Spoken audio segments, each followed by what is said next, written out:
नमस्कार दोस्तों, स्वागत है आपका सक्षम एजुकेस्ट पर। और टेक्निकल के लिए जितनी भी भर्तियां आपकी आ रही हैं या आने वाली हैं, इन सब की महत्वपूर्ण सूचनाओं को आप तक पहुंचाने के लिए मैं आपको बार बार बताता आया हूं कि आपका कोई भी फॉर्म छूटना नहीं चाहिए। तो इसकी जानकारी आप तक पहुंचे, इसके लिए मैं आपको बता दूं, अभी लेटेस्ट शॉर्ट नोटिफिकेशन आया है आपका DRDO, defence research and development organisation. और ये यूं मान लीजिए इस समय आपके लिए सोने पे सुहागा वाली बात है। क्यों? क्योंकि अभी लगभग हर स्टेट के अंदर आपकी वैकेंसीज ITI वालों के लिए आई हुई हैं। जैसे राजस्थान के अंदर अभी आपका टेक्निकल हेल्पर जो है, टेक्नीशियन 3rd, इसकी वैकेंसी आई हुई है। इसके अलावा MP लाइनमैन की वैकेंसी जो है LT, उसकी वैकेंसी आई हुई है। हरियाणा ALM की वैकेंसी आई हुई है। दैट मीन्स आप सभी इनकी तैयारी कर रहे हैं। लोहा गर्म है, ठीक है। और अब इस मौके को भुना लीजिए। अभी आपके लिए DRDO के अंदर वैकेंसीज आई हैं। शॉर्ट नोटिफिकेशन प्यारे बच्चों आपके पास आ चुका है। दूसरा, इसका जो डिटेल्ड नोटिफिकेशन है ये 9 दिसंबर को आ जाएगा। इसके फॉर्म्स जो हैं वो स्टार्ट हो जाएंगे 9 दिसंबर से, और लास्ट डेट है बच्चों 8 जनवरी। अब मैं इसके एग्जाम प्रोसेस के बारे में आपसे डिस्कस कर लूँ। सिलेबस क्या रहने वाला है, कितनी पोस्ट हैं, किन किन पोस्ट के लिए क्या क्वालिफिकेशन है, सिलेबस क्या रहने वाला है, ये सारी जानकारी आपके लिए। तो देखिएगा जरा ध्यान से, चीज़ों को समझते जाइएगा, क्योंकि अगर आपने पैटर्न को समझ लिया ना तो यूं मान के चलिए आपका आधा सिलेक्शन तो वहीं पर सुनिश्चित हो जाता है। तो प्लीज़ प्यारे बच्चों देखिएगा। बात करें DRDO के अंदर, अभी सेप्टेम 11 चल रहा है ना। सेप्टेम DRDO का ही एक भाग है जो कि यहाँ पर रिक्रूटमेंट को देखता है। सेप्टेम जो है आपका, ये है centre for talent management system, ठीक है, जो कि DRDO की वैकेंसीज या रिक्रूटमेंट्स जो हैं इनको देखता है। सेप्टेम 10 आपका 2023 में हुआ। इसके बाद अभी है आपका सेप्टेम 11 रिक्रूटमेंट। तो देखिए यहाँ पर 2 तरह की पोस्ट जो है वो आई हैं, एक सीनियर टेक्नीशियन असिस्टेंट B और एक टेक्नीशियन A। यहाँ पर 203 पद हैं और यहाँ पर आपके 561 पद हैं। तो देखिए यहाँ पर जो क्वालिफिकेशन है ये रहेगी आपकी ITI। क्या क्वालिफिकेशन है बच्चों आपकी?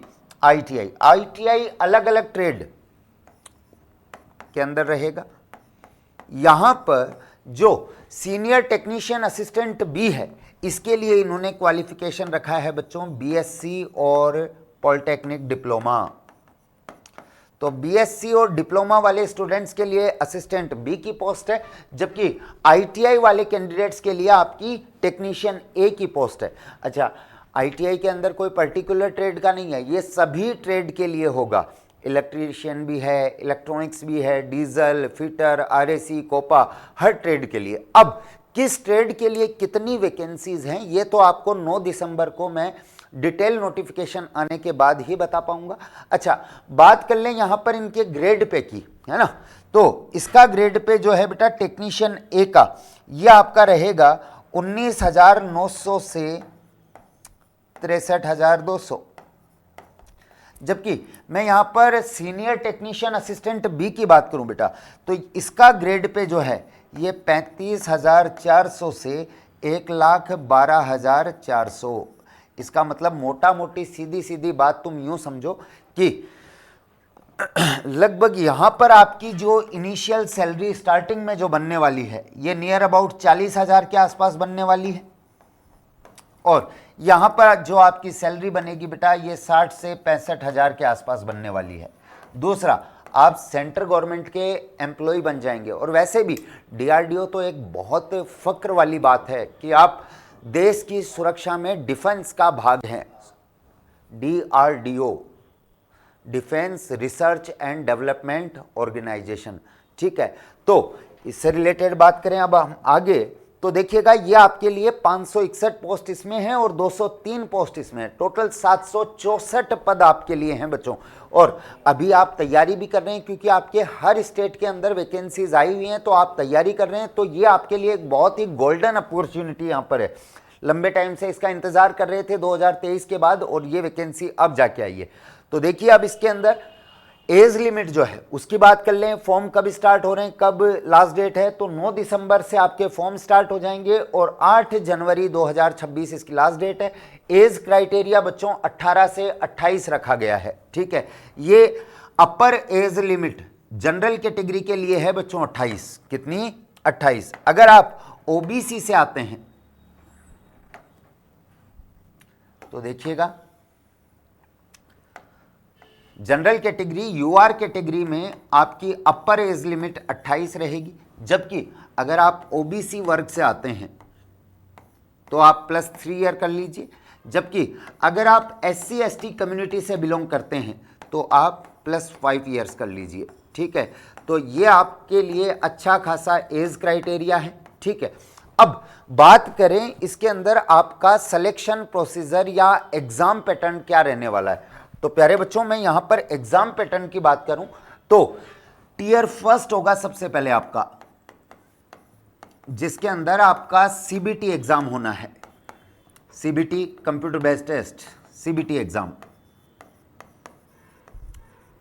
जिसके अंदर आपका 120 क्वेश्चन 120 एमसीक्यूज आने हैं, ठीक है। ये 120 जो हैं इसमें से 80 क्वेश्चन आपके रहेंगे टेक्निकल ट्रेड थ्योरी के, जिस भी रिलेवेंट ट्रेड से आप आते हैं। अगर आप इलेक्ट्रीशियन से हैं तो 80 क्वेश्चन आपके इलेक्ट्रीशियन के होंगे, डीजल से हैं तो डीजल के, इस तरह से। अब किसके कितने पद हैं वो तो मैं आपको बता ही चुका हूं, डिटेल नोटिफिकेशन आने के बाद ही प्यारे बच्चों पता चलेगा, है ना। नियर अबाउट सबसे ज़्यादा पोस्ट जो आनी है वो इलेक्ट्रीशियन की आनी है। अच्छा, बाकी रिमेनिंग 40 क्वेश्चन जो हैं ये आपके नॉन टेक्निकल के रहेंगे, और डीआरडीओ में जो नॉन टेक्निकल में पूछा जाता है तो यहां पर बेटा आपका मैथ्स, रीजनिंग,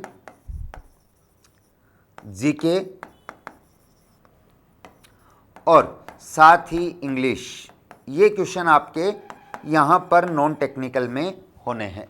अच्छा, सबसे मजे की बात यह है, जैसे अभी आपने राजस्थान गवर्नमेंट में टेक्निकल हेल्पर का एग्जाम दिया है तो प्री एग्जाम में आपके नेगेटिव मार्किंग नहीं थी, तो यही इसमें भी विशेष बात लागू होती है कि यहाँ पर नो नेगेटिव मार्किंग, किसी प्रकार का कोई नेगेटिव मार्किंग नहीं होता, पहली चीज। अच्छा, दूसरा प्यारे बच्चों बात करें, हाँ टेक्निकल हेल्पर मेंस में आपका नेगेटिव मार्किंग है, बट जैसे सीबीटी जो प्री एग्जाम आपका लगा उसमें जिस तरह से नेगेटिव मार्किंग नहीं थी वैसे ही यहां पर भी नेगेटिव मार्किंग नहीं होगी। आफ्टर देन बेटा आपका टियर सेकंड होगा, और इसके अंदर आपका क्या होता है, ट्रेड टेस्ट होगा। Trade test basically practical exam oriented होता है, प्रैक्टिकल से रिलेटेड होता है, ठीक है। तो ये आपका ट्रेड टेस्ट होगा, प्रैक्टिकल एग्जाम जो है ट्रेड के अंदर करवाया जाता है, आपसे पूछा जाता है। तो इस ट्रेड टेस्ट की भी तैयारी हम आपको करवाते हैं। साथ ही अगर आप डीआरडीओ का बैच ज्वाइन करना चाहते हैं तो आप प्ले स्टोर पे सक्षम एजुकेस्ट ऐप पे जाके इसको तैयारी को चालू कर सकते हैं, ठीक है। तो ये इस तरह की इंपॉर्टेंट इंफॉर्मेशंस थी डीआरडीओ के रिगार्डिंग जो कि मैंने आप तक पहुंचा दी हैं। होप अच्छे से तैयारी कीजिए। और मैं क्या कह रहा हूँ, अभी आपने अपनी स्टेट गवर्नमेंट्स के लिए अपना टेक्निकल तो मजबूत किया ही है ना।